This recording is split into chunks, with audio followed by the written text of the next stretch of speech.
جی حج کے بارے میں آیات ہیں اور بہت امپورٹنٹ ہیں. وَأَتِمُّ الْحَجَّ وَالْعُمْرَةَ لِلَّهِ، مکمل کرو، پورا کرو حج اور عمرہ. اس سے پہلا مسئلہ کیا نکلتا ہے کہ جب آپ حج اور عمرے کی نیت کریں تو اسے مکمل بھی کریں، اور اگر آپ حج اور عمرے کے لیے گئے ہیں اور کوئی خدا نہ حادثہ یا شرعی عذر آپ کو نامکمل ہی واپس آنا پڑا تو آپ نے دوبارہ اس کو مکمل کرنا ہے. ٹھیک ہے. اس آیت کو سامنے رکھتے ہوئے علماء کا اتفاق ہے کہ حج اور عمرے کو شروع کرنے کے بعد ان کا پورا کرنا لازم ہے. معقول فرماتے ہیں کہ ان کو پورا کرنا یہ ہے کہ ان دونوں کو میقات سے شروع کیا جائے. ٹھیک ہے. تو اکثر ہوتا ہے کہ عمرے کی نیت ہے یا عمرے پہ گئے یہ ہو گیا یا عمرہ رہ گیا تو پھر کہا جاتا ہے کہ آپ نے اگر نیت کر لی تو آپ نے اس کو پورا کرنا ہے. فَإِنْ أُحْصِرْتُمْ فَمَا اسْتَيْسَرَ مِنَ الْهَدْيِ، پھر اگر آپ روک دیے جائیں کسی بھی شرعی عذر سے، کوئی بیماری، کوئی حادثہ، کوئی حالات، تو پھر کیا کہا گیا ہے کہ جب آپ روک دیے جائیں من الحدی، تو جو کوئی بھی آپ کو میسر ہے ہدی میں سے وہ آپ نے اس کو وہاں پہ ذبح کرنا ہے. ٹھیک ہے.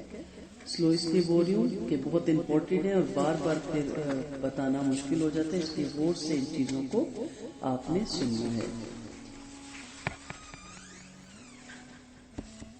حاجی کو جب راستے میں روک دیا جائے یا عمرہ کرنے والے کو جب راستے میں روک دیا جائے، ارشاد باری تعالیٰ ہے جب انہیں راستے میں روک دیا جائے تو جیسی قربانی میسر ہو وہ قربان کر دے. اس کے بارے میں ائمہ تفسیر نے ذکر فرمایا کہ یہ آیت 6 ہجری میں نازل ہوئی، یعنی حدیبیہ کے سال اس وقت نازل ہوئی تھی جب مشرکین نے نبی کریم صلی اللہ علیہ وآلہ وسلم کو بیت اللہ کے حج سے روک دیا تھا. ایسے اسی موقع پر اللہ تعالیٰ نے سورۃ فتح بھی نازل فرمائی اور اس بات کی اجازت دے دی کہ وہ اپنی قربانیوں کو ذبح کر دیں جو کہ 70 اونٹ تھے، اپنے سروں کو منڈوا دیں اور احرام کھول دیں. اس وقت آپ صلی اللہ علیہ وسلم نے صحابہ کرام کو جب یہ حکم دیا کہ وہ سروں کے بال منڈوا دیں اور احرام کھول کر حلال ہو جائے تو انہوں نے ایسا کرنے میں قدر تاخیر کی تاکہ یہ حکم منسوخ ہو جائے. ان کو دل تسلی میں نہیں آ رہا تھا نا کہ جب ہم نے کیا ہی نہیں عمرہ تو ہم کیوں کھولیں، مگر جب آپ صلی اللہ علیہ وسلم نے اپنے سر کے بال اتروائے تو صحابہ کرام نے بھی آپ کی اتباع میں ایسا کیا. ہاں البتہ کچھ لوگوں نے بال سارے اتروائے اور کچھ نے ترشوائے. اسی وجہ سے آپ صلی اللہ علیہ وسلم نے فرمایا اللہ تعالیٰ بال منڈوانے والوں پر رحم فرمائیے. صحابہ کرام نے اس کے اللہ کے رسول بال ترشوانے والوں کے لیے بھی دعا فرما دیجئے. چنانچہ چوتھی بار آپ نے یعنی 3 مرتبہ بال اتروانے والوں پہ اور چوتھی بار آپ نے فرمایا اللہ تعالیٰ بال کٹوانے والوں پہ بھی رحم فرمائے. اس موقع پر اونٹ اور گائے کی قربانی میں 7 آدمی شریک تھے.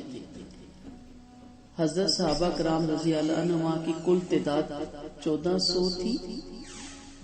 حرم سے باہر حدیبیہ کے مقام پر انہوں نے پڑاؤ ڈالا ہوا تھا.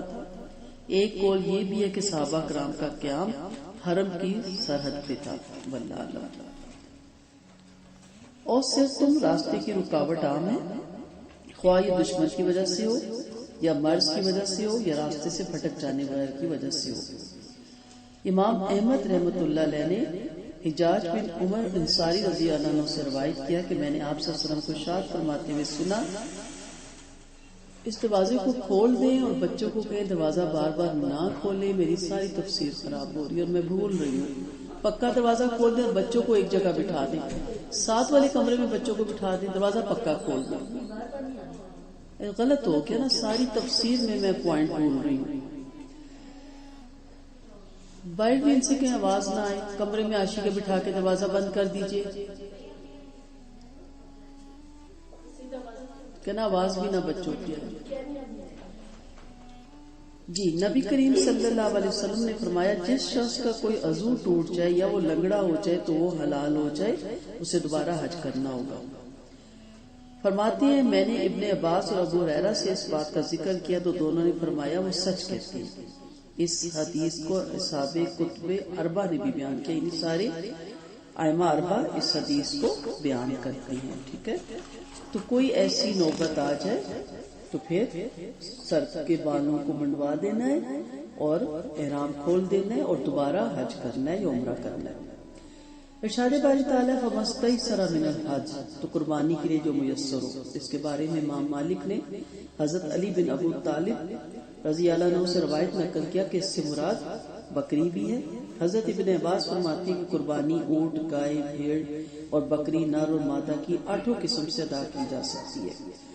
تو بہرحال یہ وہاں پہ اگر ایسا کوئی مسئلہ ہو جائے تو وہاں کے علماء سے بھی پوچھا جا سکتا ہے. اور حشام بن عروہ نے اپنے والد سے روایت کیا کہ اس سے مراد وہ قربانی ہے جو سستی اور مہنگی کے درمیان ہو، یعنی نہ بہت زیادہ مہنگی ہو اور نہ بہت زیادہ سستی ہو، یعنی دونوں کے درمیان ہو جو ایک انسان آسانی سے افورڈ کر سکتا ہے.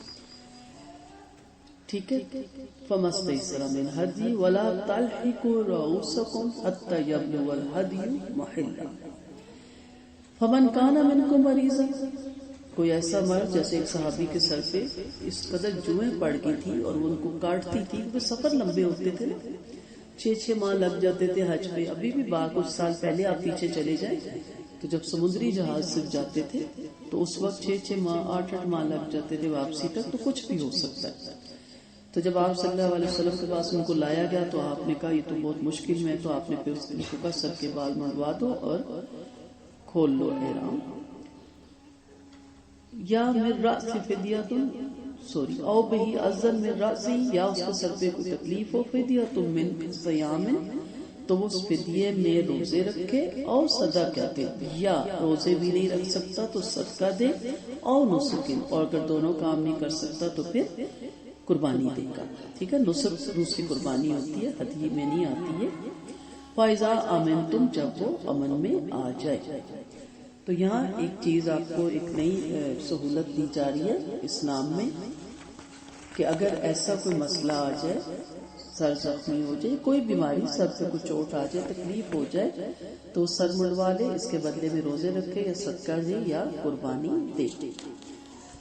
امام بخاری رحمۃ اللہ علیہ نے عبد الرحمن بن اصفہانی سے روایت کیا کہ میں نے عبداللہ بن معقل سے سنا کہ میں کعب بن حجرہ رضی اللہ عنہ کے پاس اس مسجد کوفہ میں بیٹھا ہوا تھا کہ میں نے ان سے روزوں کی صورت میں فدیے کی ادائیگی کے متعلق پوچھا تو انہوں نے بتایا کہ مجھے نبی کریم صلی اللہ علیہ وسلم کی خدمت میں لے جایا گیا تو میرے چہرے پہ جوئیں چل رہی تھی. آپ نے فرمایا میرا خیال نہیں تھا کہ تمہاری تکلیف یہاں تک پہنچ جائے گی، کیا تمہارے پاس ایک بکری موجود ہے؟ میں نے عرض کیا نہیں. تو آپ نے فرمایا 3 روزے رکھ لو یا 6 مسکینوں کو کھانا کھلا دو اور ہر مسکین کو نصف سا کھانا دو اور اپنے سر کے بال کو منڈوا دو.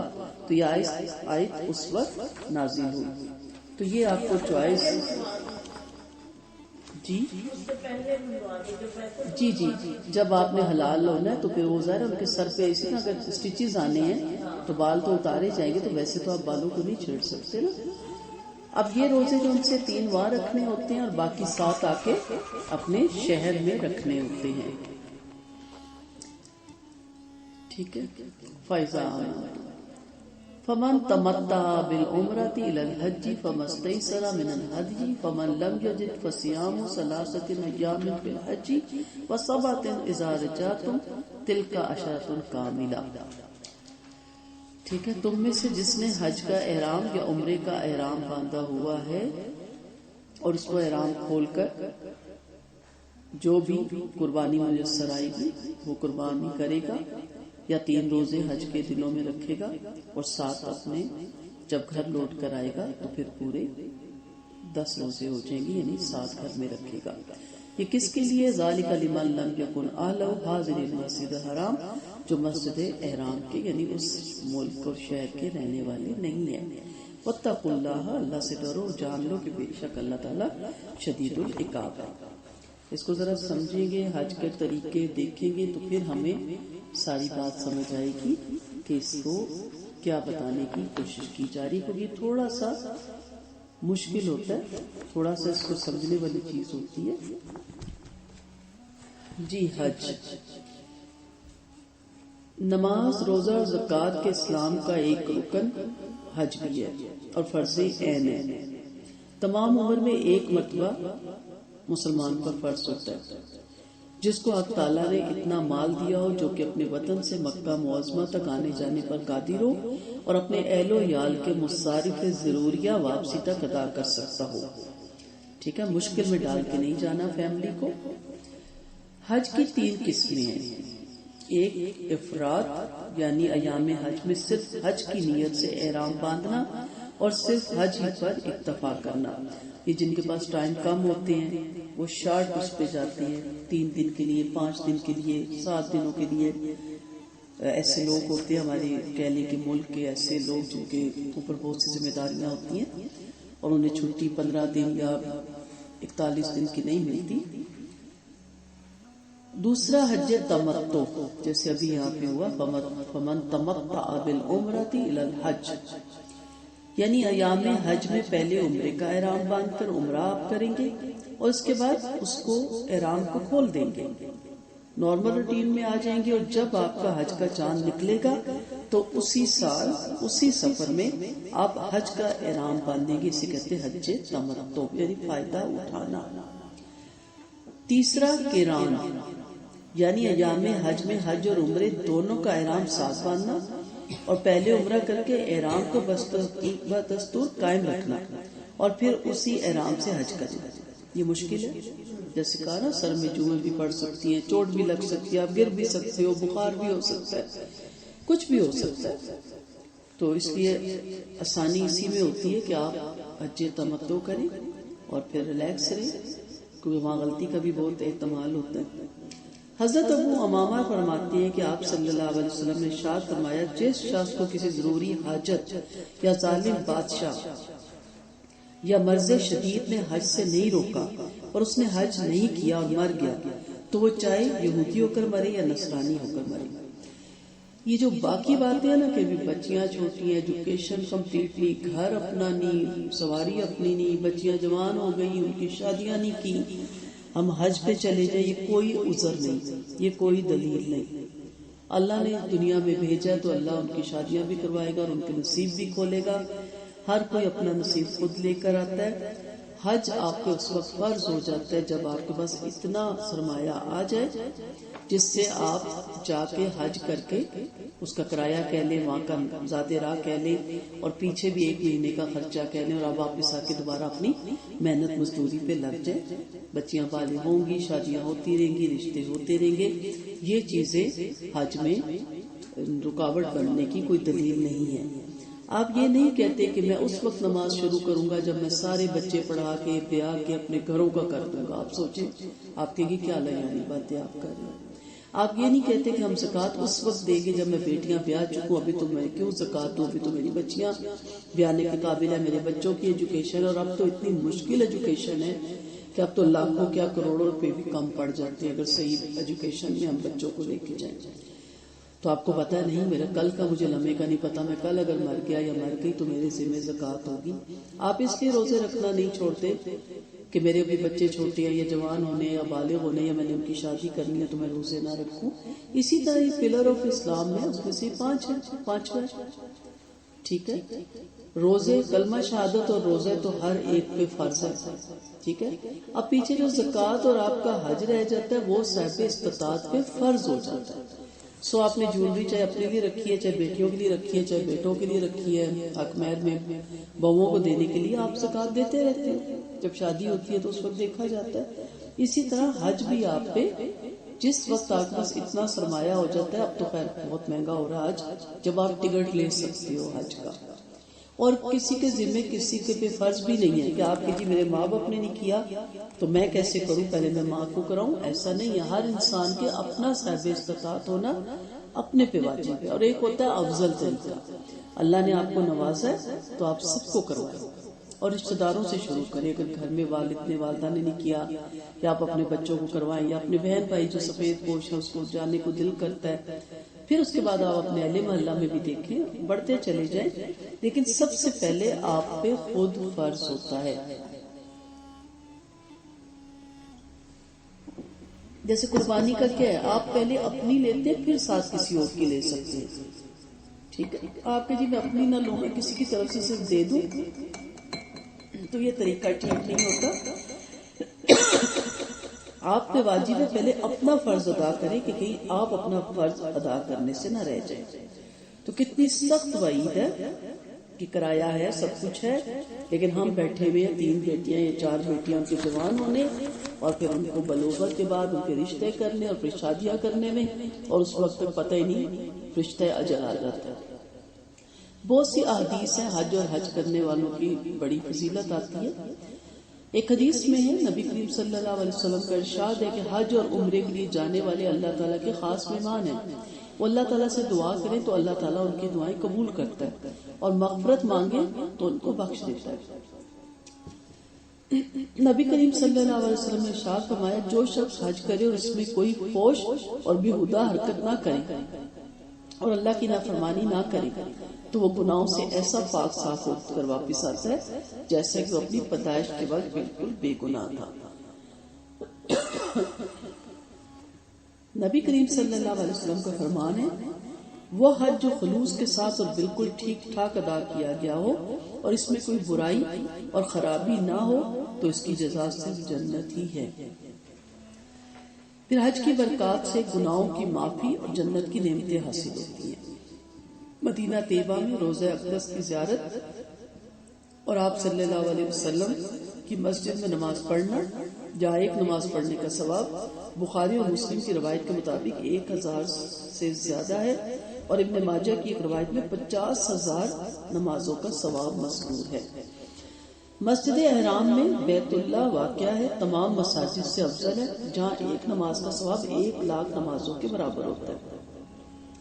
مسجد احرام کی صرف ایک دن کی 5 نمازوں کی جماعت کے ساتھ جس میں ثواب 27 گنا ویسے ہی بڑھ جاتا ہے، اگر حساب لگایا جائے تو ایک دن میں 1,35,00,000 نمازوں کے برابر ہوتی ہے، جو ہم لوگ کبھی زندگی میں کیا زندگی اتنی نہیں. فرض کریں کسی کی عمر 1000 سال ہو تو اس کی نمازوں کی تعداد صرف 18,00,000 نمازیں بنتی ہیں، اور یہ کیا ہے 1,35,00,000. اگر کسی کی عمر حضرت نوح کے برابر بھی ہو جائے تو مسجد احرام کی صرف ایک نماز با جماعت اس کی تمام عمر کی نمازوں سے افضل ہے. تو جب جائیں تو یہ سوچ کے جائیے نا کہ مدینے والے نے بلایا، سب امت والے نے بلایا. یہ سوچے کہ میں جہاں جا رہی ہوں وہاں مجھے اللہ تعالیٰ نماز کی توفیق دے. ہم تو وہاں شاپنگ میں اور سیر و تفریح اور جگہ دیکھنے میں اور ادھر ادھر سارا ٹائم لگا دیتے ہیں. ٹھیک ہے، آپ کی روحانیت بڑھتی ہوگی، ایمان بڑھتا ہوگا، نمازیں نہیں ضائع جاتی مسجد احرام کی. اور اگر آپ مدینہ کی طرف ہیں ادھر چلے جاتے ہیں ساری جگہ دیکھنے، نہ اس کا ثواب ہے، نہ عذاب ہے، نہ گناہ ہے، مباح کام ہے نا. آپ کا دل چاہتا ہے میں وہ جگہ دیکھوں، درے دیکھوں. تو کیا مسجد نبوی کی جو 50,000 کی ایک نماز ہے وہ کدھر گئی؟ لیکن ہم دوسرے کاموں میں بڑے خوش رہتے ہیں اور شاپنگ میں، اور یہ بھول جاتے ہیں کہ ہماری نمازیں جو ہمیں اللہ نے یہاں موقع دیا ہے وہ دوبارہ پتہ نہیں ملے گا کہ نہیں. تو اللہ اکبر، کیا ٹھکانہ ہے اس عرض مقدس کی برکتوں اور نعمتوں کا. تو یہ فضیلتیں جب آپ سامنے رکھیں گے تو آپ کو پھر دل چاہے گا کہ میں اڑ کے پہنچ جاؤں مکہ مکرمہ. زمانے جہالت کے عربوں میں بھی حج کا رواج تھا، مگر وہ ان لوگوں کے لیے گویا ایک قومی رسم یا تجارتی میلہ تھا، نہ کہ اللہ واحد کی عبادت. مگر حج اور عمرہ ہو یا اور کوئی عبادت ہو، اس کی اصل قیمت اس وقت ہے جبکہ وہ خالصتاً اللہ کے لیے ادا کی جائے. جو شخص اپنی روزانہ زندگی میں اللہ کا پرستار بنا ہوا ہو، جب وہ اللہ کی عبادت کے لیے اٹھتا ہے تو اس کی ساری نفسیات سمٹ کر اس کے اوپر لگ جاتی ہے. وہ ایک ایسی عبادت کا تجربہ کرتا ہے جو ظاہری طور پر دیکھنے میں تو آداب اور مناسب کا ایک مجموعہ ہوتی ہے، مگر اپنی اندرونی روح کے اعتبار سے وہ ایک ایسی ہستی کا اپنے آپ کو اللہ کے آگے ڈال دینا ہوتا ہے جو اللہ سے ڈرتا ہے، آخرت کی پکڑ کا اندیشہ رکھتا ہے، جس کی زندگی کا سب سے بڑا مسئلہ اپنے رب سے ملاقات کرنا ہے کہ کیا منہ لے کے جاؤں گا. ٹھیک ہے، تو یہ کیفیت ہو جاتی ہے جب آپ کوشش کرتے رہے تو یہ محبت دل میں آ جاتا ہے. مومن وہ ہے جو شہوت کے لیے جینے کے بجائے مقصد کے لیے جیتا ہے. وہ اپنے معاملات میں اللہ کی نافرمانی سے بچنے والا ہوتا ہے اور اجتماعی زندگی میں آپس کی لڑائی جھگڑے سے بچتا رہے، کیونکہ یہ لڑائی جھگڑے جو سے نا یہ بڑا رکاوٹ بنتے ہیں آپ کی عبادات میں۔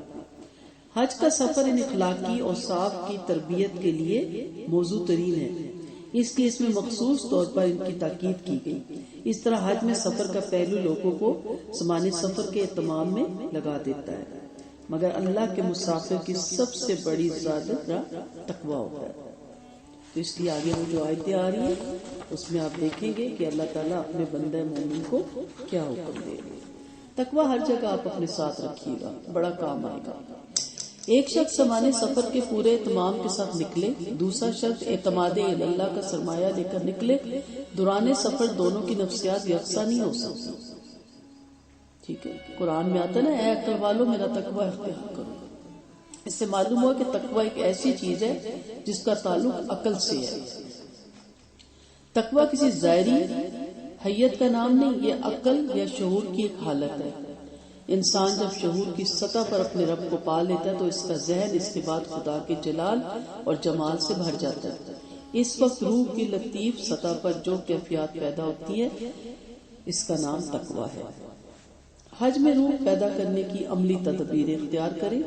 ایک تو خلوص سے نیت کہ میں کس لیے جا رہی ہوں، توبہ اور انابت، کثرت سے توبہ استغفار گھر سے ہی شروع کر دیں اور وہاں بھی بہت توبہ کریں، پتہ نہیں دوبارہ اللہ تعالیٰ توفیق بھی دیتا ہے کہ نہیں۔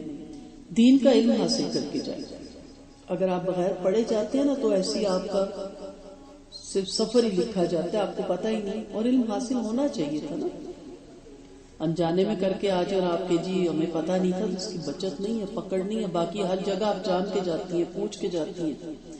حج پہ آپ اور نماز میں کھڑے ہوتے ہیں، آپ انجانے بن کے جانے سیکھیں، نمازوں کا اہتمام کریں۔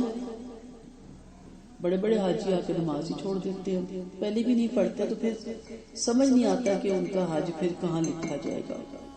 ذکر اذکار میں اپنی عمر لگائیں، عمل صالحہ میں آگے بڑھیں، انسانوں سے حسن سلوک پیدا کریں، دعوت اور شہادت حق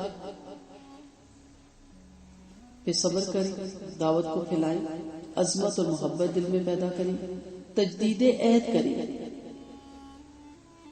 اسلام اور حقیقت کے مرکز پر تجدید عہد یعنی توحید پہ۔ حضرت جنید بغدادی رحمۃ اللہ علیہ کی ایک حاجی سے گفتگو ہوئی۔ جنید بغدادی رحمۃ اللہ علیہ نے کہا تم کہاں سے آ رہے ہو؟ حاجی نے کہا حج بیت اللہ سے واپس آ رہا ہوں۔ جنید بغدادی رحمۃ اللہ علیہ نے فرمایا جب تم حج کے ارادے سے نکلے تھے تو اس وقت تم نے گناہوں سے کنارہ کر لیا تھا یا نہیں؟ حاجی نے کہا میں نے تو اس طرح نہیں سوچا تھا۔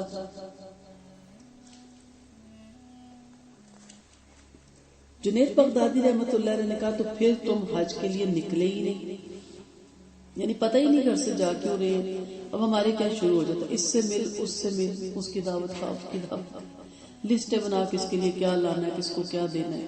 اس میں بھی فرق ہوتا ہے، جو قریبی ان کے لیے مہنگی چیزیں، جو دور دراز کے ان کے لیے سستی تسبیحاں، یعنی ہم باز کہیں بھی نہیں آتے۔ جی حاجی نے کہا اس کی طرف تو میرا دھیان ہی نہیں گیا۔ جنید بغدادی رحمۃ اللہ نے کہا تو پھر تم نے نہ بیت اللہ کا سفر کیا، نہ اس کی طرف کوئی منزل طے کی۔ جب تم نے احرام باندھا، روزمرہ کے کپڑے اتارے، تو کیا تم نے ساتھ اپنی بری خصلتوں اور عادتوں کو بھی زندگی سے اتار پھینکا؟ یعنی اس کی روح پیدا کر رہے ہیں کہ میں آج جو احرام باندھ رہا ہوں یا باندھ رہی ہوں، میری نیت کیا ہے کہ اس کے بعد میں کوئی بھی ایسی بری خصلت یا عادت اپنے اوپر نہیں چڑھانے دوں گا۔ حاجی نے کہا حضرت اس طرف تو میرا میں نے غور ہی نہیں کیا۔ جنید بغدادی رحمۃ اللہ نے کہا پھر تم نے احرام بھی کہاں سے باندھا؟ جب تم میدان عرفات میں کھڑے ہوئے تو تمہیں شاید حق حاصل ہو گیا ہو۔ حاجی نے کہا حضرت میں سمجھا ہی نہیں اس کا کیا مطلب ہے۔ جنید بغدادی نے کہا مطلب یہ کہ تم نے میدان عرفات میں خدا سے مناجات کرتے وقت اپنے اندر یہ کیفیت محسوس نہیں کی کہ گویا تمہارا رب تمہارے سامنے ہے اور تم اسے دیکھ رہے ہو، کیونکہ عرفات کا میدان آپ کو معلوم ہے یہ وہ ہے جہاں پہ حشر برپا ہوگا، قیامت ہوگی، اور وہاں جو گئے نا حج وہ دیکھتے ہیں تو دھوپ میں کھڑے ہو کے دعائیں مانگے اور عجیب سی کیفیت ہوتی ہے۔ وہاں عرفات ہے، وہاں سب ایک دوسرے کو حشر کے دن بھی پہچاننے کے لیے۔ حاجی نے کہا حضرت یہ کیفیت تو نہیں تھی. جنید بغدادی نے کہا تو گویا تم عرفات پہنچے ہی نہیں. اچھا یہ بتاؤ تم جب مزدلفہ میں پہنچے تو وہاں تم نے اپنی نفسیانی خواہشات کو بھی چھوڑا یا نہیں؟ حاجی میں نے تو اس پر توجہ ہی نہیں دیا. تو جنید بغدادی نے کہا تو پھر تم مزدلفہ بھی نہیں گئے. یہ بتاؤ جب تم نے بیت اللہ کا طواف کیا تو اس دوران جمال الہی کے جلوے اور کرشمے بھی دیکھے؟ حاجی نے کہا حضرت اس سے تو میں محروم رہا. آپ نے لبیک بک پڑھی ہوئی ہے؟ ممتاز مفتی کی ضرور پڑھی. بندہ پریشانی ہو جاتا ہے. بہت اچھا انہوں نے لکھا. انہوں نے محسوس کروایا کہ کعبہ سے خدا جھانکتا ہے مجھے دیکھتا ہے. وہ کیفیت بڑی ہلا دینے والی تھی کہ وہ بھاگ جاتے ہیں وہاں سے کہ اللہ کہتا ہے اچھا ٹھیک ہے پڑھیے گا لبیک ممتاز مفتی کی. جی جنید بغدادی نے کہا تو پھر تم نے طواف ہی نہیں کیا. جب تم نے صفا اور مروہ کے درمیان صحیح کی تو کیا تم نے صفا اور مروہ اور ان کے درمیان صحیح کی حکمت اور حقیقت اور مقصود کو بھی پایا؟ حاجی نے کہا مجھے تو اس کا شعور ہی نہیں تھا. جنید بغدادی نے کہا تو پھر تم نے ابھی صحیح بھی نہیں کی. جب تم نے قربان گاہ پہنچ کر قربانی دی تو کیا تم نے خواہشات نفس کو بھی رائے خدا میں قربان کیا یا نہیں؟ حاجی نے کہا حضرت اس طرف تو میرا دھیان نہیں گیا. جنید بغدادی نے کہا تو پھر تم نے قربانی بھی کہاں کی؟ یہ بتاؤ جب تم نے جمرات پر سنگریزے پھینکے تو اس وقت تم نے برے ہمنشین برے ساتھیوں برے خواہشات کو بھی اپنے سے دور پھینکا یا نہیں؟ حاجی نے کہا حضرت ایسا تو نہ کیا میں نے. تو جنید بغدادی نے کہا تو پھر تم نے رمی بھی نہ کی. حضرت نے افسوس سے کہا اور فرمایا جاؤ واپس جاؤ اور ان کیفیات کے ساتھ ایک مرتبہ پھر حج کرو تاکہ ابراہیم علیہ السلام کے ساتھ نسبت پیدا کر سکو جن کے ایمان اور وفا کی قرآن نے شہادت دی. وَإِبْرَاحِيمَ الَّذِي وَفَّى وہ ابراہیم جس نے رب سے وفاداری کا حق ادا کر دیا. تو یہ ایک بار بیچ میں ایک واقعہ آ گیا میں نے کہا آپ کو کوٹ کر دوں بتاؤں کہ یہ کیفیت علم سے حاصل ہوتی ہے توحید سے حاصل ہوتی ہے پڑھنے سے حاصل ہوتی ہے رٹے لگانے سے حاصل نہیں ہوتی. الحج اشہر المعلومات حج کے جو مہینے ہیں وہ معلومات ہیں ان کا پتہ ہے اس کا سب جانتے ہیں. تاریخ کی کتابوں میں بھی بھرا ہوا ہے اور ہمارے نبی کریم صلی اللہ علیہ وسلم نے بھی بتایا. اشہر المعلومات کے بارے میں امام بخاری نے حضرت ابن عمر رضی اللہ عنہ کا قول بیان کیا کہ ان سے شوال ذوالقعدہ اور 10 دن ذوالحج کے مراد ہے. احرام باندھ کے سفر پہ نکلا جاتا تھا. یہ حرمت والے مہینے تھے. امام بخاری نے حضرت ابن عمر رضی اللہ عنہ سے اس کے متعلق روایت کو بیان کرتے ہیں کہ یہی 3 مہینے شوال ذوالقعدہ اور ذوالحج کے 10 دن. ٹھیک ہے یہ صحیح حدیث سے بھی آپ کو پتہ چل جائے. فمن فرض فیہن الحج جو کوئی فرض کر لے اس میں حج کو فلا رفث ولا فسوق ولا جدال فی الحج تو پھر وہ اس میں نہ رفث کرے نہ فسوق کرے اور نہ جدال کرے. یہ تینوں چیزیں دیکھتے ہیں اور پھر اس کے بعد ہم آتے ہیں حج کے طریقے پہ. ٹھیک ہے رفث ہر وہ کلام ہے جب نیت کر لے یا حرکت جو شہوت کی طرف لے کر جاتی ہے رفثہ کہلاتی ہے. یعنی عورتوں سے اپنی بیوی سے بے پردہ ہونا بے حجابی سے کھلی گفتگو کرنا اور اپنی بیوی کی طرف رغبت کرنا. ایسا نہیں کہ رفثہ حج میں منع ہے اس کے بعد اوپن ہے یعنی غیر عورتوں کی طرف شہوت کی طرف دیکھنا یا غیر عورتوں سے بے پردہ ہو کے ملنا یا بے حجابی سے گفتگو کرنا کھلی گفتگو یا ان کی طرف رغبت کرنا تو ویسے ہی حرام ہے. ہمارے یہاں یہ تو مسئلہ روزوں میں سب کچھ ہم اپنے اوپر اب حرام کر لیں گے نا. ٹی وی بھی اور گانے بھی اور ڈرامے بھی اور غیبتیں بھی اور ایک دوسرے کو روکیں گے اور جیسے روزے ختم ہوں گے سب حلال ہو جائے گا. حرام ہی ہے. روزے میں کیا حرام ہے؟ حلال چیز حرام ہے. کھانا نہیں کھانا حلال ہے. پانی نہیں پینا حلال ہے. زیادہ سونا نہیں حلال ہے. روزے کے درمیان میاں بیوی کا تعلق نہیں قائم کرنا حلال ہے. حلال چیزوں سے روکیں گے نا. حرام چیزیں تو ویسے بھی ہم نے رکنی ہے. تو رفث ہر وہ کلام یا حرکت ہے وہ ویسے بھی حرام ہے. یہاں ہے کہ اپنی بیوی کے ساتھ. فسوق جو اصل میں گناہ نہیں لیکن احرام کی حالت کی وجہ سے گناہ ہے. ٹھیک ہے بیوی کا تعلق میاں بیوی کا پھر خوشبو لگانا بال اور ناخن کاٹنا خشکی کا سفر کرنا سلے ہوئے کپڑے پہننا سب حلال چیزیں ہیں. لیکن جب آپ احرام باندھ لیتے ہیں تو وہ حرام ہو جاتا ہے. جی دادا کیا حج میں جھگڑا کرنا منع ہے اس کے بعد خود لڑیں؟ نہیں ہے نا، آپ خود عقل مند ہیں. سفر اور حج میں رفقہ سفر اور دوسرے لوگوں سے جگہ کی تنگی اور دوسرے اسباب کی بنا پر لڑائی جھگڑے سے بچنا، اپنے ہاتھ اور زبان سے دوسروں کو محفوظ رکھنا. یہاں جن 3 چیزوں سے منع کیا گیا ان کی ممانعت کی وجوہات استاد امام امین حسن اصلاحی نے اپنی تفسیر میں اس طرح بیان فرمائی کہ ایک وجہ تو یہ کہ اسلام میں یہ عبادت انسان کو ترک دنیا اور زوج کی اس آخری حد سے اشنا کروانے والی ہے جس سے اشنا ہونا اسلام میں مطلوب اور مرغوب ہے اور تربیت اور تزکیے کے لیے ضروری ہے. جیسے میں نے یہ دیکھا تھا کہ 45 دن میں 3 سوٹوں میں آرام سے گزارا ہو گیا اور گھر میں 45 سوٹوں میں بھی نہیں ہوتا. جب نکلنے لگے تو کیا کہتے ہیں ڈھنگ کا ایک کپڑا نہیں ہے اور الماریاں بھری ہوئی ہیں. اچھا وہ ڈھنگ کا نہیں ہے تو دے دو نا، دینا بھی نہیں ہے. نئے کپڑے سلوا لے تو ٹانگنے کی جگہ بھی نہیں ہے، لیکن جب ہم نکلتے ہیں تو ہم کہتے ہیں پہننے کے قابل کپڑا نہیں ہے تو دے دے، دینا بھی نہیں ہے.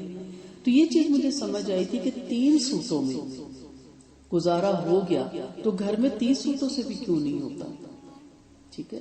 پھر اسی طرح آپ دیکھیں 2 پلیٹیں، 1 کانٹا، 1 چمچ یا 1 چھری، شارٹ سامان، وزن نہ ہو اور ان برتنوں کے ساتھ پورے 45 دن گزر جاتے ہیں اور گزارا ہو جاتا ہے. شیئرنگ بڑی اچھی کرتا ہے بندہ ایک دوسرے سے. ٹھیک ہے. اگر کوئی چیز کم بھی ہو جائے چلے پہلے آپ یوز کر لیں پھر میں یوز کر لوں گا. لیکن جب ہم اپنے ملک واپس پہنچتے ہیں تو وہی ہمارے جھگڑے شروع ہو جاتے ہیں. تو اصل چیز کیا ہے؟ ترک دنیا. یہ نہیں کہ ربانیت، کم کرے دنیا کو. یہاں بھی آپ کا گزارا ہو سکتا ہے کم کپڑوں میں، کم برتنوں میں. اصل مطلوب عبادت ہے اور تزکیہ ہے. اس سے آگے ربانیت کی حد شروع ہو جاتی ہے جن میں داخل ہونے سے اسلام نے آپ کو روکا ہوا ہے. دوسری وجہ یہ ہے کہ احرام کی پابندیوں کی وجہ سے ان چیزوں کے لیے نفس کے اندر اکساہٹ بہت بڑھ جاتی ہے. انسان کے اندر یہ کمزوری ہے کہ جس چیز سے روک دیا جائے اس کی خواہش اس کے اندر زیادہ ہوتی ہے اور شیطان اس کی اس کمزوری سے فائدہ اٹھاتا ہے. اور تیسری وجہ یہ کہ سفر کی حالت ہونے کے سبب ان چیزوں کے مواقع بہت پیش آتے ہیں. آدمی اگر چوکنا رہے تو ہر قدم پر فتنے میں پڑ سکتا ہے. چوکنا نہ رہے تو ذرا سی کونی لگی کیوں ماری، کیوں تھکے ہوتے ہیں، چڑے ہوتے ہیں، تنگ پڑے ہوتے ہیں. وہ گھر والی سہولتیں تو نہیں ہوتی، وہ اپنے بیڈ روم اپنے واش روم تو نہیں ہوتے. وہ سارا غصہ پہ رفقہ سفر پہ نکلتا ہے، چڑھتا ہے بناتا ہے. اور شیطان چاہتا ہے کہ اس کو ایسی حرکتیں میں کرواؤں کہ لڑ پڑے دوسروں سے. یہ تینوں چیزوں کی تربیت ہے. تو یہ حج کے بعد بھی یہ تینوں چیزیں اپنے اندر پیدا کرنی ہیں. حضرت ابن عمر رضی اللہ عنہ سے روایت سائد کے بارے میں روایت کرتے کہ رفث سے مراد جمع ہے، میاں بیوی کا تعلق، اور فسوق سے مراد گناہ ہے، اور جدال سے مراد گالیاں دینا اور آپس میں جھگڑا کرنا. حضرت جابر بن عبداللہ رضی اللہ عنہ سے روایت ہے کہ آپ صلی اللہ علیہ وسلم نے فرمایا جس شخص نے اپنے حج کے احکام پورے کیے اور اس کے ہاتھوں اور زبان سے دوسرے مسلمان سلامت رہے تو اس کے پہلے گناہ سب معاف ہو جاتے ہیں. حضرت ابن عمر سے روایت ہے کہ آپ صلی اللہ علیہ وسلم نے فرمایا اللہ تعالیٰ کے نزدیک اس کے راستے میں جہاد سے بڑھ کے کوئی محبوب عمل نہیں، اور دوسرا محبوب عمل حج مبرور جو مقبول ہے جس میں نہ فوش کلامی ہو، نہ کوئی گناہ ہو، نہ کوئی لڑائی ہو. ہم یہاں حج مقبول اور حج مبرور جو جمعے کو آ جائے، ایسا نہیں ہے. یہ حج مقبول وہ قبول ہوتا ہے جس میں آپ کو پورا یقین ہو کہ میں نے اپنی ہمت کے مطابق کوئی ایسی حرکت نہیں کی جو میرے حج میں نقصان کا سبب بنے. ومن تفعل من خیر یعلمہ اللہ، جو کوئی بھی بھلائی کرے گا اللہ تعالیٰ اس کو جانتا ہے. جتنی بھلائیاں کر سکے، جتنے رفقہ سفر سے نیکیاں کر سکے، جتنا آپ اخلاق اچھا کر سکے، اللہ کے سامنے وہ موجود ہے. وَتَزَوَّدُوا فَإِنَّ خَيْرَ الزَّادِ التَّقْوَىٰ، زادرہ لے لیا کرو. یہ بھی ایک دور جہالت میں تھا کہ ہم اللہ کے مہمان ہیں، اللہ کے لیے جا رہے ہیں، اللہ ہی ہمیں کھلائے گا، اللہ ہی ہمیں پلائے گا، اور وہاں جا کے پھر لوگوں کے آگے ہاتھ پھیلانا شروع کر دیتے تھے. تو منع کیا کہ حج پہ جاؤ اتنا تو زیادہ راہ لے کے جاؤ جس سے آپ دوسروں کے آگے ہاتھ نہ پھیلا سکو. اور اس کے ساتھ پھر سب سے پہلے کیا کہا کہ سب سے بہترین زیادہ راہ کیا ہے؟ تقوی کا، تقوی اپنے ساتھ لے کے جانا. تو تقوی ایسی چیز ہے کہ جب آپ میں تقوی ہوتا ہے یعنی بہترین زیادہ راہ پرہیزگاری ہے. اللہ تعالیٰ نے جب دنیا کے سفر میں زاد راہ ساتھ لینے کا حکم دیا تو ساتھ ہی سفر آخرت کے لیے زاد راہ کی تیاری کی طرف بھی رہنمائی فرما دی، اور وہ یہ کہ آخرت کے لیے تقوی کو بطور زاد راہ کے تیار رکھو. ٹھیک ہے، تو تقوی یہ ہوتا ہے کہ تقوی کا لباس، تقوی جو ہوتا ہے وہ آپ کو پھر کسی کے آگے ہاتھ پھیلانے سے روکتا ہے. وَاتَّقُونِ يَا أُولِي الْأَلْبَابِ، یعنی دوسروں کے لیے عذاب مت بنو، خلاصہ سمجھو، اتنا زیادہ راہ ہو کہ جس کی وجہ سے آپ دوسروں کے آگے رک گئے سفر پہ بوجھ نہ بنے. قتادہ بن عباس سے روایت ہے کہ آپ صلی اللہ علیہ وسلم نے میری قوم سے میرے لیے عہد لیا تو آپ کو الوداع کہہ کر آنے لگا تو آپ نے فرمایا اللہ تعالیٰ تقوی کو تیرے لیے توشہ بنا دے، تیرے گناہوں کو معاف کر دے اور تجھے خیر کی طرف متوجہ کرے. حضرت انس سے روایت ہے کہ ایک آدمی آ کر کہنے لگا یا رسول اللہ میں نے سفر کا ارادہ کیا، مجھے کوئی توشہ عنایت فرمائی. آپ نے فرمایا اللہ تعالیٰ تجھے تقوی کا توشہ عطا فرمائے. کتنا خوبصورت دعا ہے آپ صلی اللہ علیہ وسلم. تقوی مل جائے تو سمجھ لیں آپ خزانوں کے مالک ہو گئے. اس نے کہا اور زیادہ کیجئے، فرمایا اللہ تعالیٰ تیرے گناہوں کو معاف کر دے. آپ نے پھر کہا تیری ماں باپ، اس نے پھر کہا کہ میرے ماں باپ آپ پر قربان ہوں، اور زیادہ کیجئے. تو آپ نے فرمایا تیرے لیے خیر کو آسان کر دے، جا بھی تو آمین. کتنی خوبصورت نبی کریم صلی اللہ علیہ وسلم دعائیں دیا کرتے تھے. جی اب دیکھتے ہیں حج کیسے ہوتا ہے. 8 ذی الحج یوم ترویہ ہوتا ہے. اونٹوں کو پانی پلانا ہوتا ہے، تر کرنا ہوتا ہے، اس لیے سے یوم ترویہ کہتے ہیں. مینا کی طرف روانگی ہوتی ہے، اپنے اپنے فلائٹ میں فلائٹس میں رہ رہے ہوتے ہیں لوگ، اور 5 نمازیں پڑھی جاتی ہیں، ظہر، عصر، مغرب، عشاء اور صبح 9 کی فجر. ٹھیک ہے. 9 ذی الحج یوم عرفہ ہے، عرفات کا دن ہے. جبل عرفات، وقوف عرفات، کھڑا ہونا حج کا اہم ترین رکن ہے جو رہ گیا تو حج نہیں ہوتا. زور ڈھلنے کے بعد جب آفتاب ڈھلا، زور اور عصر کی نمازیں اکٹھی پڑھی جائیں گی عرفات کے میدان میں. یہاں وہ خطبہ دیا جاتا ہے جو ٹی وی پہ آپ کو دکھایا جاتا ہے، اور آپ صلی اللہ علیہ وسلم نے بھی یہاں پہ خطبہ الوداع دیا. اونٹنی پر بیٹھ کے کھڑے ہو کر دعا مانگنا ضروری ہے. مغرب کی اذان کے ساتھ ہی مزدلفہ کی طرف روانگی ہو جاتی ہے، وہاں مغرب نہیں پڑھی جاتی. اب مزدلفہ پہنچ کر مغرب اور عشاء اکٹھی ادا کرنی ہوتی ہے. پھر فجر تک یہاں ٹھہرنا ہے. فجر سے طلوع آفتاب تک خوب ذکر کریں اور پھر چل پڑیں. 10 ذی الحج آ گئی آپ کی. مینا میں 3 شیطانیں، جمرات، عقبہ، جمرات، تینوں کو پتھر مارنے ہوتے ہیں. اس وقت صرف تینوں کو نہیں مارنے، ایک کو کنکری مارنی ہوتی ہے جمرات کو. ٹھیک ہے. اور قربانی کرنی ہے، اسے یوم النحر کہتے ہیں. پھر بال کٹوانے ہیں اور احرام کھول دینا ہے. صرف ایک پابندی میاں بیوی کے تعلق کی باقی رہ جاتی ہے، باقی تمام پابندیاں ختم ہو جاتی ہیں. احرام کھول کے اپنے عام روٹین کے کپڑوں میں لوگ آ جاتے ہیں. عورت کو تو وہی احرام رہتا ہے، بلکہ عورت کا چہرے کا اس وقت سہولت ہوتی ہے جیسے وہ احرام کی پابندیوں سے نکلتی ہے چہرہ ڈھانپ لیتی ہے وہ. ٹھیک ہے. یعنی کہ برقع اتار کے رکھتی ہے اور بال کھولنے کے میں احرام سے نکلے. شام کو مکہ آنا پڑتا ہے، طواف اور سعی کرنا ہوتا ہے، پھر کچھ بال کٹوانے ہوتے ہیں. اب تمام پابندیاں ختم، وہاں رہنا نہیں، واپس مینا جانا ہے. 11 اور 12 اگر چاہیں تو 13ویں دن بھی مینا میں 13 تاریخ کو بھی گزارا جا سکتا ہے. اسے ایام تشریق کہتے ہیں. آگے وہ آیتیں آ رہی ہیں. تکبیریں پڑھنی ہیں اور شیطان کو کنکریاں مارنا ہے، کھانا پینا ہے. باقی 3 دن زور کے بعد تینوں شیطانوں کو کنکریاں مارنی ہے. 2 سے 3 دن کنکریاں مارنی ہے. حیض والی عورتیں ان دنوں پاک نہ ہو تو طواف افاضہ کے علاوہ باقی تمام کام کر سکتی ہیں، اور یہ طواف افاضہ ذی الحج کی آخری تاریخ تک کر سکتی ہیں، لیکن احرام کی پابندی میں میاں بیوی کا تعلق قائم نہیں ہوگا. حضرت طلحہ بن عبداللہ آپ صلی اللہ علیہ وسلم سے روایت کرتے ہیں کہ کوئی دن عرفہ کے دن کے علاوہ ایسا نہیں جس میں شیطان بہت ذلیل ہو رہا ہو اور روتا نہ پھر رہا ہو، بہت حقیر نہ اپنے آپ کو سمجھ رہا ہو، بہت زیادہ غصے میں نہ بھرا ہو. اور یہ سب کچھ اس وجہ سے کہ وہ عرفہ کے دن اللہ تعالیٰ کی رحمتوں کا نزول ہوتا ہے، بندوں کے بڑے بڑے گناہ معاف کر دیے جاتے ہیں. ابن شماسہ رحمۃ اللہ علیہ کہتے ہیں کہ ہم لوگ حضرت عمر بن عاص کے پاس حاضر ہوئے. ان کا آخری وقت تھا. حضرت عمر بن عاص رضی اللہ عنہ اس وقت بہت دیر تک روتے رہے کہ اپنے اسلام لانے کا واقعہ بیان کیا اور فرمانے لگے کہ جب اللہ تعالیٰ نے میرے دل میں اسلام لانے کا جذبہ پیدا کیا تو میں نے آپ صلی اللہ علیہ وسلم کی خدمت میں حاضر ہوا اور عرض کیا کہ بیعت کے لیے دست مبارک عطا فرمائیے، میں مسلمان ہونا چاہتا ہوں۔ آپ صلی اللہ علیہ وسلم نے جب اپنا دست مبارک آگے بڑھایا میں نے اپنا ہاتھ کھینچ لیا۔ آپ نے فرمایا کیا ہوا؟ میں نے عرض کیا یا رسول اللہ میں ایک شرط رکھنا چاہتا ہوں، وہ یہ کہ اللہ تعالیٰ میرے پچھلے گناہ معاف کر دے۔ آپ نے فرمایا عمرہ تمہیں یہ بات معلوم نہیں کہ اسلام ان سب گناہوں کو معاف کر دیتا ہے جو کفر کی حالت میں کیے گئے ہوں، اور ہجرت ان تمام لرزشوں کو ختم کر دیتی ہے جو ہجرت سے پہلے کی ہوں، اور حج ان تمام قصوروں کو معاف فرما دیتا ہے یا خاتمہ کر دیتا ہے جو حج سے پہلے کیے ہوئے ہوں۔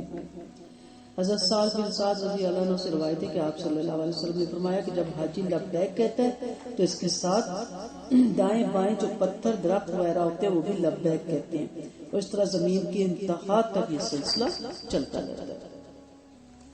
ایک حدیث میں آتا ہے کہ وہ شخص بہت بڑا گناہگار ہے جو عرفات کے میدان میں بھی یہ سمجھے کہ میری مغفرت نہیں ہوتی۔ آپ صلی اللہ علیہ وسلم نے فرمایا میں مسلمانوں کو حکم دیتا ہوں کہ جب تک حاجی گھر نہ پہنچ جائے تم اس سے ملاقات کر کے اپنے لیے دعا کرواؤ، کیونکہ وہ پاک صاف ہو کر آتا ہے اور اس کی دعا اللہ تعالیٰ قبول فرماتا ہے۔ حضرت عمر رضی اللہ عنہ جب بیت اللہ تشریف لے جا رہے تھے تو آپ صلی اللہ علیہ وسلم نے ان سے فرمایا تھا اے عمر ہمیں اپنی دعاؤں میں یاد رکھنا۔ ٹھیک ہے، تو آپ نبی بھی عمر کو کہہ رہے ہیں کیونکہ پتہ وہ جگہ ایسی ہے جہاں قبولیت ہوتی ہے۔ حضرت عمر بن خطاب نے روایت کیا کہ انہوں نے اپنے بیٹے عبداللہ کو لکھا میں تم کو تقوی کی وصیت کرتا ہوں، جو شخص اللہ تعالیٰ سے ڈر گیا اس نے اس کو پورا اجر عطا فرمایا، جس نے اس کو قرض دیا اس نے اس کو جزا دی، جس نے اس کا شکر ادا کیا اس نے اس کو زیادہ دیا، اور تقوی کو ہمیشہ اپنی آنکھوں کے سامنے رکھنا اور اپنے دل سے اس کو چمکا دینا، اور جان لو کہ جس عمل کی کوئی نیت نہیں وہ کوئی عمل ہی نہیں۔ حضرت ابن عباس سے روایت ہے کہ منہ اس لیے نام رکھا گیا کہ جبرائیل علیہ السلام نے ارادہ فرمایا کہ آدم سے علیحدہ ہو جائے تو ان سے فرمایا آپ کی کوئی تمنا نہیں، تو انہوں نے فرمایا میں جنت کی تمنا کرتا ہوں، اس لیے اس کا نام منہ رکھا گیا، یعنی تمنا کرنے کی جگہ، اس لیے یہ آدم کی تمنا کی جگہ ہے۔ تو جب یہ حج ہوتا ہے تو یہ ساری چیزیں اس میں آ جاتی ہیں، حج تمتع کا آپ نے پڑھا، حج افراد کا اور حج قران کا اس میں سارا آ جاتا ہے۔ ٹھیک ہے، لیسا علیکم جناح، کوئی گناہ نہیں آپ کے اوپر، ان تبتغوا فضلا من ربکم، کہ آپ اپنے رب کا فضل تلاش کریں۔ مراد دنیا کی تجارت اور آخرت میں اجر دونوں ہیں۔ اگر آپ وہاں پہ کوئی تجارت کرتے ہیں کہ آپ حج پہ جا رہے ہیں، عمرے پہ جا رہے ہیں، اور آپ سمجھتے ہیں کہ آپ وہاں تجارت کر سکتے ہیں تو کوئی گناہ نہیں ہے۔ ٹھیک ہے، نیت کا فرق ہے، آپ تجارت کے لیے جائیں اور وہاں حج اور عمرہ کریں، تھوڑا سا نیت کا فرق آ جاتا ہے۔ حج عمرہ وہ بھی قبول ہوتا ہے، لیکن ایک حج اور عمرہ سمپل حج اور عمرہ ہی ہوتا ہے، لیکن اس اللہ تعالیٰ نے کس قدر آسانیاں دی۔ جیسے جمعے کے لیے ہمارے لیے عبادت رکھی ہے تو کیا کہ آپ نکلو جاؤ اپنا رب کا فضل تلاش کرو، عبادت بھی ہو گئی، عید کا دن بھی ہو گیا، اور نماز بھی شارٹ کر دی، اور ساتھ ساتھ اس کا فضل بھی تلاش کرو، جبکہ یہود و نصارہ پہ کس قدر پابندی تھی۔ ٹھیک ہے، انہوں نے جب بندر وہ جو مثال تھی مچھلیوں والی سبت کے دن والی، تو پورے دن کا کیا تھا، کچھ نہیں کر سکتے تھے، تو فضل ہے اس کا، دنیا کی تجارت ہے۔ لیسا علیکم جناح، تو اس سے مراد ہے کہ آپ کے کوئی گناہ نہیں خرید و فروخت کے بارے میں، احرام سے پہلے یا اس کے بعد۔ مطلب یہ کہ حج کے سفر سے اصل مقصود تو حج ہی ہونا چاہیے، لیکن اس میں کوئی مذائقہ نہیں کہ اس کے ساتھ کوئی شخص اس سفر سے اپنے لیے کچھ معاشی فائدے بھی حاصل کرے، یعنی نبی کریم صلی اللہ علیہ وسلم کے بتائے ہوئے طریقے کے مطابق شرک اور جہالت کی آمیزش سے پاک کر کے خالصتاً اللہ تعالیٰ کی عبادت کرے۔ یہ اس لیے فرمایا کہ جہالت میں لوگ مزدلفہ پہنچتے تو وہاں تسبیح اور تحلیل۔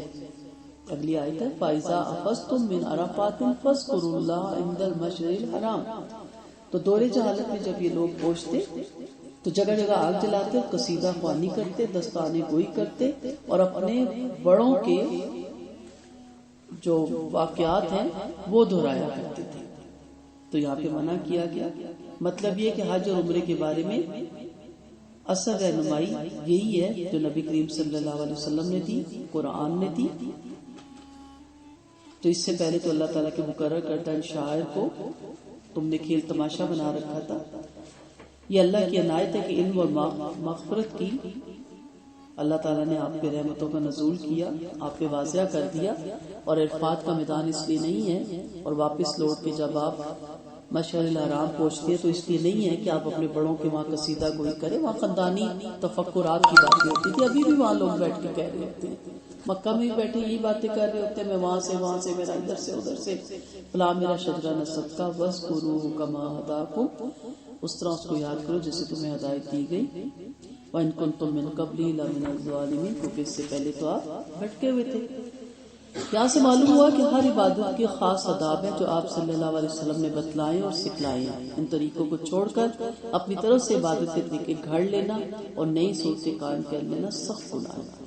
یعنی جیسے رمضان کا مہینہ نا، اس کا لمحے لمحے کو گین کریں، لیکن اگر آپ ٹی وی دیکھ کے ڈرامہ دیکھ کے یا کسی کو فون کال کر کے گپے مار کے ٹائم پاس کر رہی ہیں تو وہ بہت ہی ایک نہ سمجھی کی بات ہے کہ یہ مہینہ اگلی دفعہ ہمیں ملے یا نہ ملے، جس میں ہم اپنے درجات بڑھا سکتے تھے، نیکیوں میں اضافہ کر سکتے تھے، اذکار کر لیں، وہ ہم نے ضائع کر دیا۔ اسی طرح حج بھی پتہ نہیں دوبارہ اللہ وہاں بلائے یا نہ بلائے، لمحے لمحے ہم اللہ کو ذکر کر کے اپنے گناہوں کی معافی مانگ کے استغفار کثرت سے پڑھ کے نیکی اور بھلائیوں میں آگے بڑھنے کے بجائے ہم وہاں بیٹھ کے بتاتے ہیں کہ میں پیچھے پاکستان کی کس سٹی سے ہوں اور میرے آباء و اجداد کون ہے اور میرا خاندان کون ہے اور میرا کاروبار کیا ہے اور میں وہاں کرتا کیا ہوں، یہ باتیں وہاں نہ کریں بیٹھ کے۔ دنیا اور دنیا والوں کو گمراہ کرنے کے لیے شیطان کا سب سے بڑا حملہ یہی رہا کہ انہیں حقیقی رائے عبادت سے ہٹا کر من گھڑت طریقوں سے الجھا دیتا ہے۔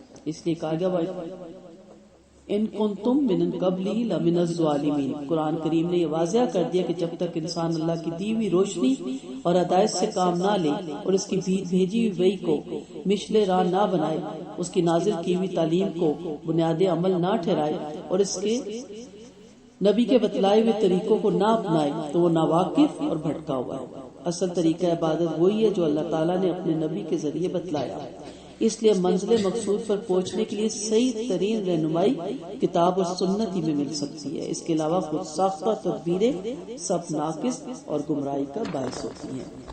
وآخر دعوانا ان الحمد للہ رب العالمین، سبحانک اللہم و بحمدک، نشہد ان لا الہ الا انت، نستغفرک و نتوب الیک۔